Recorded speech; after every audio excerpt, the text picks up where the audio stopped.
Welcome back, everybody. This is Two Vintage Guys. I am one of your hosts, Joe Rendachi, and my good friend and partner, and he's been away on vacation. Had a whole stream of guest hosts this week and last, but he's back in his pit.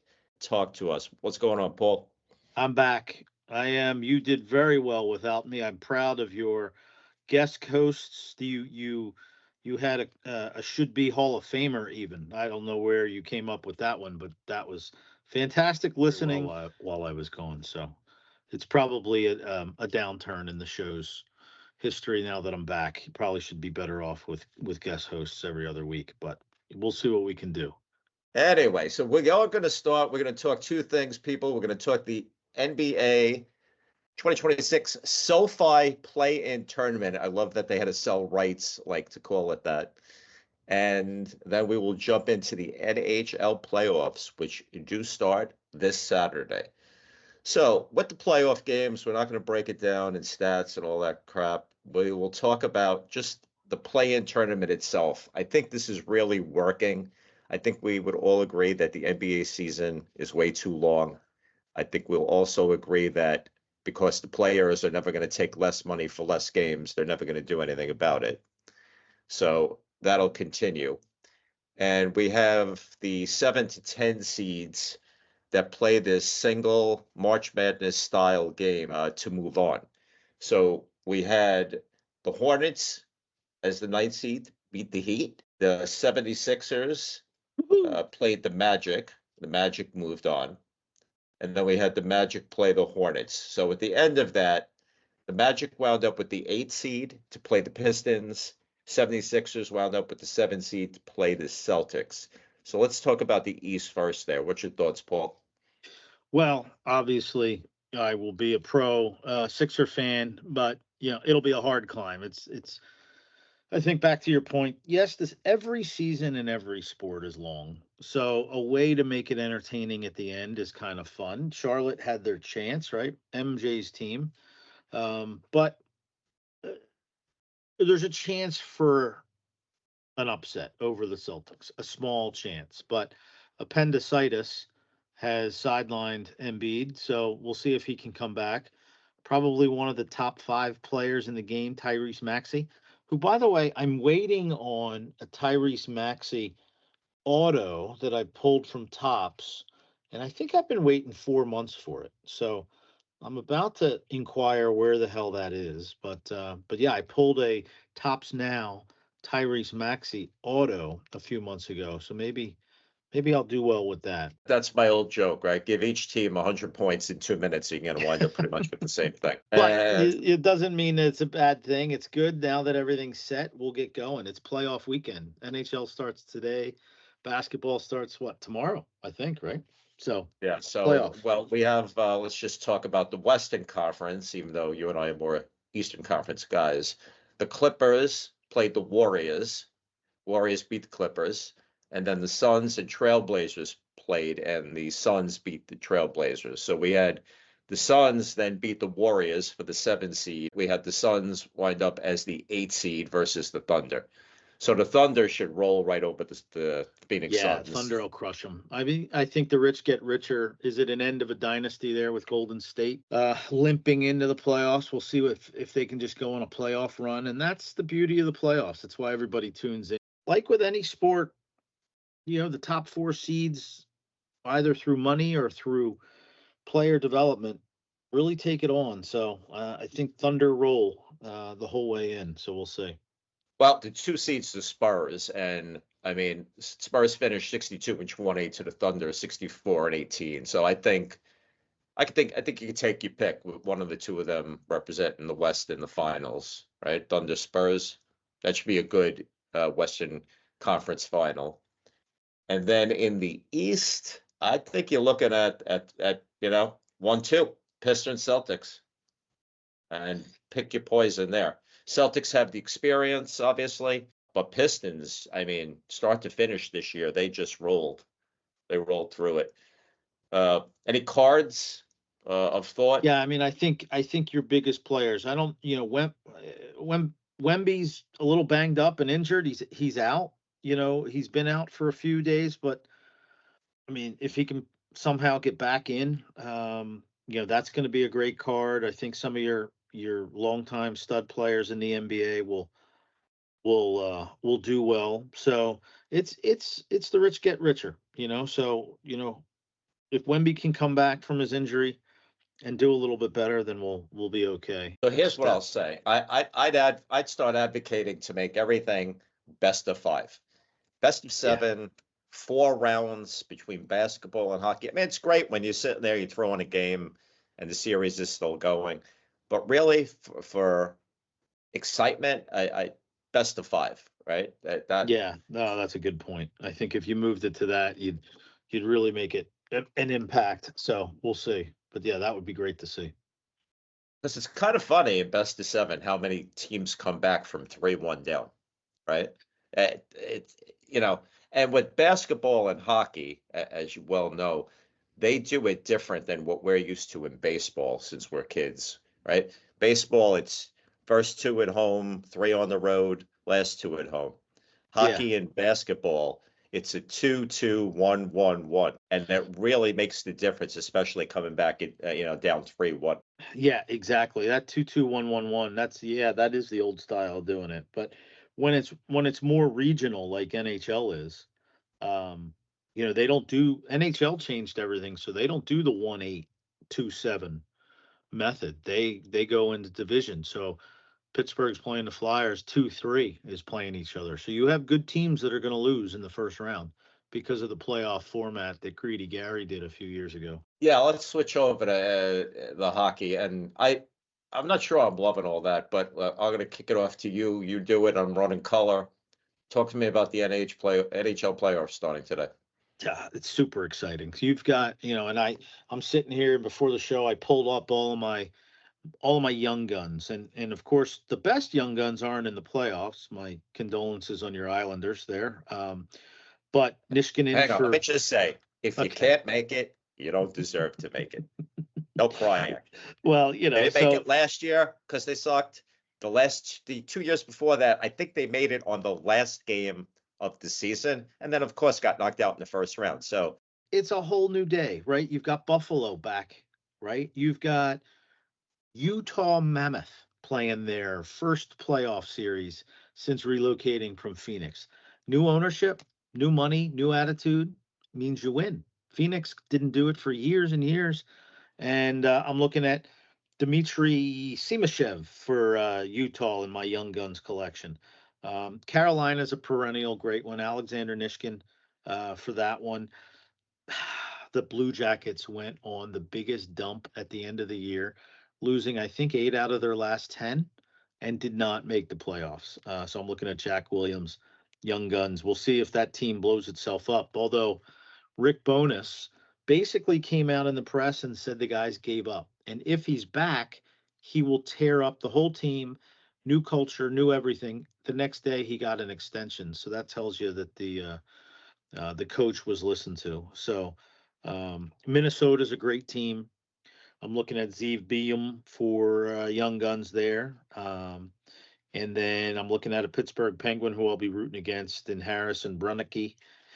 So it's all about the young guns. It's all about the new players. Buffalo, but really the youngest team and the most different team is Montreal Canadiens playing your Tampa Lightning. Montreal has, first of all, their young team. Second of all, they've got a guy who's 5'8" on a good day. Another guy's 5'9", small, fast team that's exciting. I think Montreal wins. Of course, I'll take the Flyers over the wheelchair-bound Penguins with Malkin and Crosby and Letang. I mean, this is their last chance. But like we said, when the format changed, you're playing 2 versus 3, where in years past, Penguins could have gotten a worse opponent and probably maybe won a series, but hopefully they've got no chance. Rick Tocchet going against his old team came out with something typical of Philly, saying we need a little bit more hate in the game, and I'm all about the hate. So we'll hate the Penguins like I did when I was little.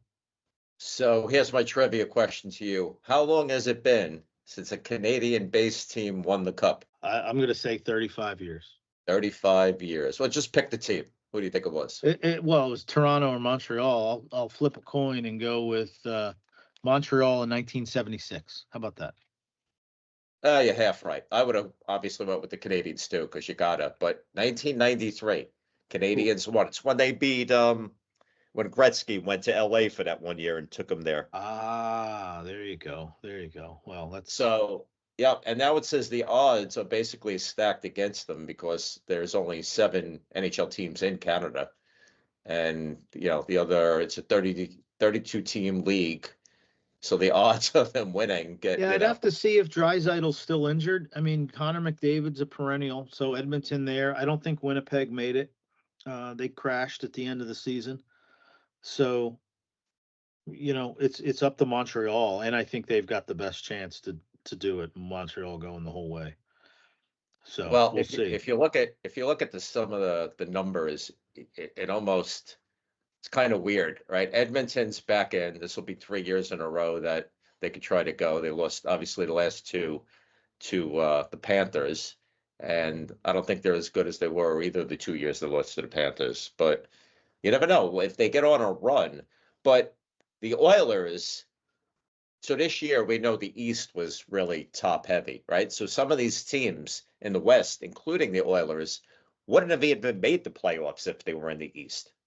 But Yeah, I like you did mentioned, see that. You're my right. Islanders Yeah, that the got whole knocked out. disparity between the East and West. Yeah, yeah, I saw that, but that's the way the cookie crumbles. You play who you play, and you win against them. So no crying from the Yeah, West. no, I No don't. I crying. agree. I don't think you could complain because you take into account who you played all year. It's never any one thing. But I'm just saying the East was really point heavy this year, and some of these playoff teams in the West wouldn't have been made it point wise compared. But a lot of Well, things happen. it'll be really interesting to see. Do new people tune in after the Olympics and after the USA won?